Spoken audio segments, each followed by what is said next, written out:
Hello students, welcome you all to the next session regarding discussion on the continued part of energy excellent turbo machines. In the last session, we have completed the components of energy transfer, the various three components, that is the dynamic head, static head comprising of the centrifugal energy as well as the relative velocities. In today's session, we will be discussing some of the definition terms related to the turbo machines, that is regarding what is an impulse turbine, what is a reaction turbine, then the degree of reaction, a small derivation, all these things we'll be studying in today's session. So if you have any doubts, you can send me an email to the email ID which you can see on the screen here. Two email IDs I have left. Also, my WhatsApp number is available through which you can send me the message also. So now we shall move with the discussion of today's session further. So generally when you are analyzing the turbine, there are two types of machines. One is the impulse machine and one is the reaction machine. So what do you mean by impulse machine? So impulse machine is nothing but in very, very simple words, we state that if the kinetic energy of the incoming fluid or the fluid which is available at the inlet, kinetic energy is available at the inlet of the machine for the energy transfer is a type of an impulse machine itself. So the energy available at the inlet of the machine for the purpose of transfer of energy, we term those machines as impulse machines. Or in other words, you can say that the static pressure at the inlet is same as the static pressure at the outlet of the machine. We call those machines as impulse machines. So if you observe clearly in the picture here, when a stream of fluid is passing through this nozzle and it strikes the turbine blades here, it causes the blades to move in the anti-clockwise direction. So the force which is responsible for causing the movement of these blades, we call it as an impulsive force, and the machines where the kinetic energy available at the inlet is responsible for transforming energy to the rotating parts of the machine, we call those as impulse machines. Generally, in these types of machines, the reaction force is zero. So therefore, we say that there is no reaction. So therefore, the degree of reaction is R is equal to 0. This is the first important point. Second important point is here in these machines, the relative velocities, that is VR2 is equal to VR1 we have, or as we discuss the further part, I will telling you what are the characteristics of impulse machine. Apart from that, if you observe carefully now in this picture, here another picture I have shown regarding an example of a man on boat. So a man who is there on a bench here at this point, when he suddenly jumps to the boat which is present in water, then what happens? To some extent, this boat, its force has been applied such that the boat tries to move for some distance in the forward direction. So, which means an impulse force is responsible for the transfer of boat to a certain distance. We call this as an type of force, as an impulse force, and the machines we are operated here, we call them as impulse machines. Similarly, there are some machines where along with the action force, there is also some reaction force responsible for the rotation of the blades. We call those machines as reaction machines. So here, not only with kinetic energy, you are having given the use of pressure energy also. Here you are having given the pressure energy also, which are responsible for the transfer of the fluid, energy transfer of the fluid at the inlet part. So along with kinetic energy, when we are having the pressure energy, which is responsible for transforming the energy at the inlet. So therefore, in the reaction turbines, you cannot say that the relative velocity at the inlet should be equal to outlet. We say that they are unequal in nature. If they are equal, then it is a case of an impulse machine. So the relative velocity VR2 should not be equal to VR1. This is the condition. And another condition is always VR2 should be greater than VR1. Then only the fluid flows from inlet to the outlet conditions. Apart from this, when the pressure, his energy is being transferred, even then the pressure, you can say that the exit pressure PE, is lesser than the inlet pressure PI. Then only you can say that there is a transfer of energy between a set of the moving blades and the fixed blades also. So therefore, whenever we are having a machine which is having some degree of reaction, then what we are doing is it's a rotor, it is covered with the casing, or you call it as there is an enclosed rotor, so that the remaining fluid after striking it should not expand freely in the other directions. So to have a same target, fully target over and confined body, we are providing a covering, or we are providing an enclosure such that the energy can be transferred only in a single direction. So now here at the bottom, we have shown two examples. One example is regarding a sprinkler, which is spraying the water in the field for the crops. So if you observe here, the fluid enters through this particular nozzle and it distributes in the two directions also, both directions, left hand side, right hand side. But when it tries to move with certain action on this side, then you can see it tries to come back again in the same, in the opposite direction. We call it as a reaction force developed. When it comes in the reverse direction, here the other side of the fluid, it tries to move in the other opposite direction. So you can say that in the form of a swinging motion. In the form of a swinging motion, it is being carried out like this. Similarly, on the other side, if I take an example of a boat, a person who is present in a boat, he wants to step back onto a bench at some height. So he can't move directly, he cannot climb easily. So what he does is, with some force exerting on this boat, when he jumps here and lands here, at the same time when he's going to jump, what happens? This boat is getting some force. In which direction? In this direction.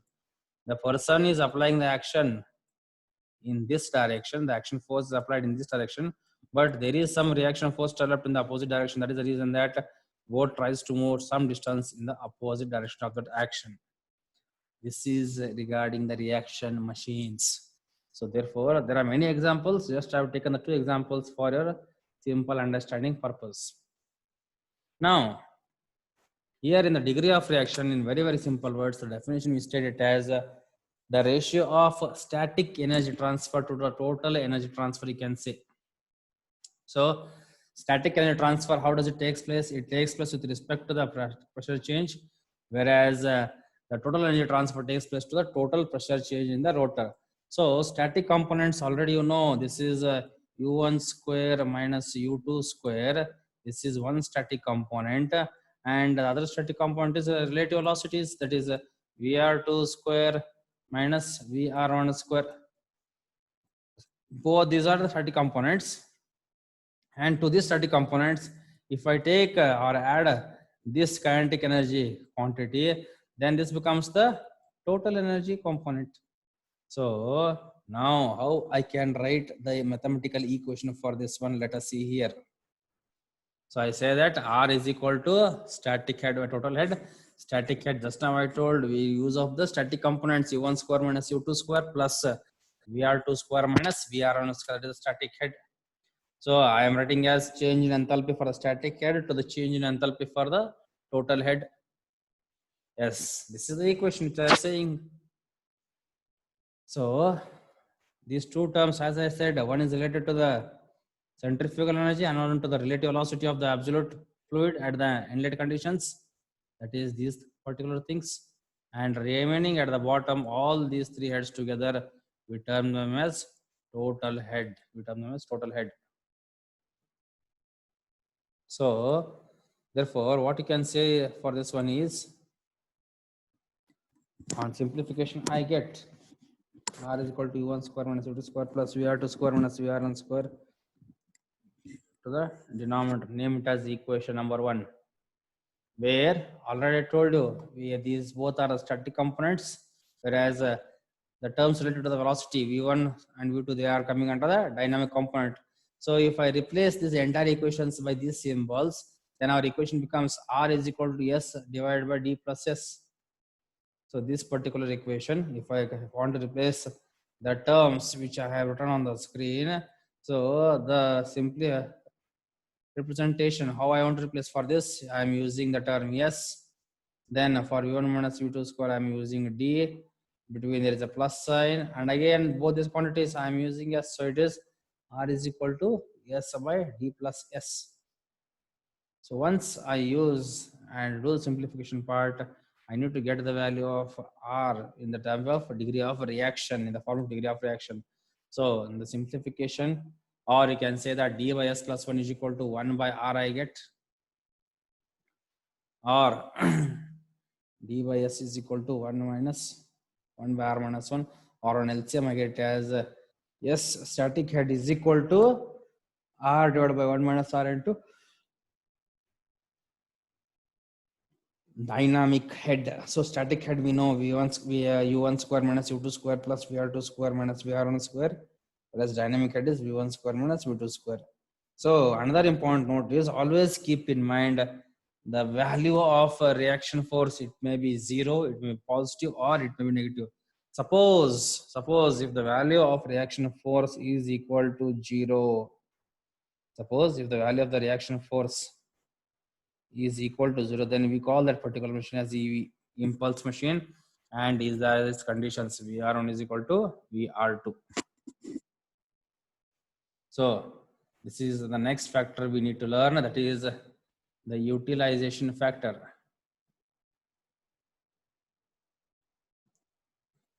So utilization factor, it is also with respect to the energy available at the actual conditions to the ideal conditions. So actual conditions in the sense when you are working practically and the fluid is passing through the rotor blades continuously, it suffers some friction due to which the energy is being transferred. But when you come from a theoretical point of view, when we consider all these points, sometimes we are not considering even the effect of losses due to blade and also that is the blade friction and all. Whereas in the actual cases, practically, we need to consider those things. So when we take the ratios of both the things, we can find out a factor known as a utilization factor. So in simple words, how we can define the utilization factor? We term it as the energy supplied at the inlet of any turbines. And this energy, whatever we are supplying, you will not get converted completely into useful work. There are some losses. That is your second law of thermodynamics according to Kelvin Planck's statement. So there it is served as the heat is being taken from a source operated at temperature T1. Operated at a heat Q1. Heat Q1 is taken from the source operated at temperature T1. It cannot be converted completely into useful work. There are some heat losses in the form of Q2 to a sink T2. The same rule is applied here. So you can say that energy supplied at net of turbines cannot be converted into useful work. So therefore, there is some loss of velocity at the machine outlet.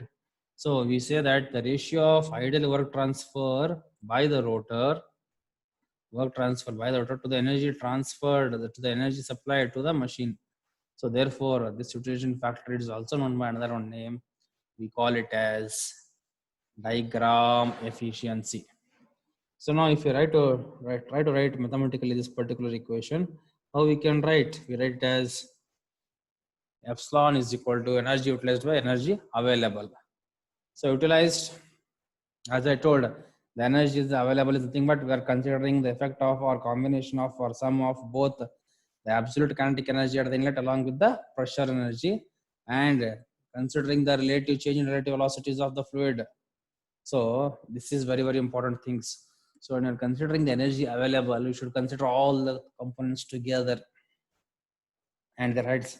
So therefore, energy available equation is in this format, that is energy available due to change in relative velocity of the fluid at the inlet conditions, that is here. So if there is energy utilized in the absence of some fluid friction, then what we get? We are getting this particular equation for the utilized.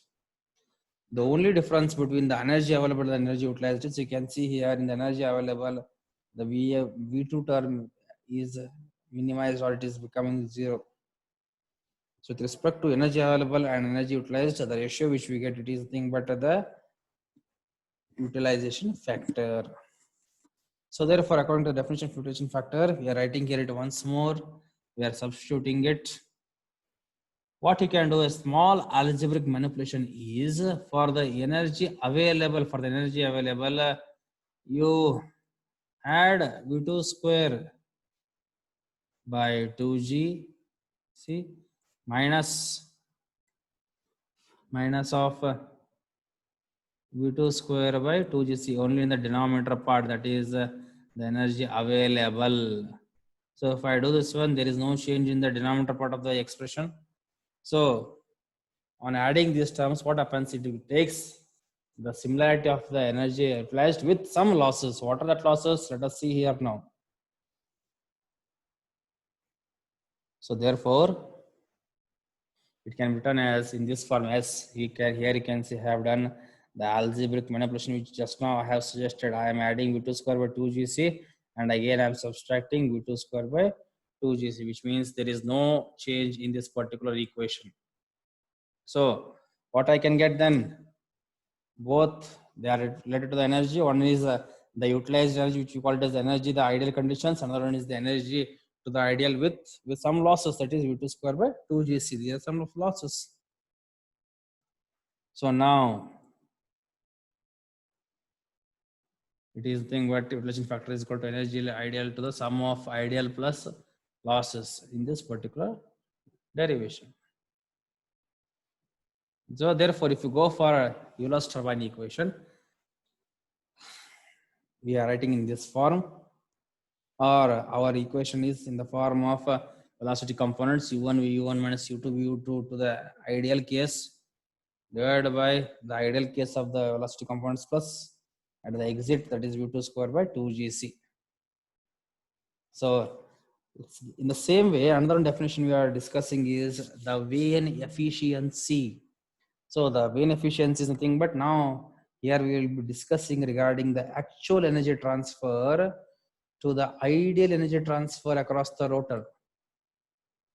Please don't get confused. There it was energy available to the energy utilized. Now here it is actual energy transfer to the ideal energy transfer.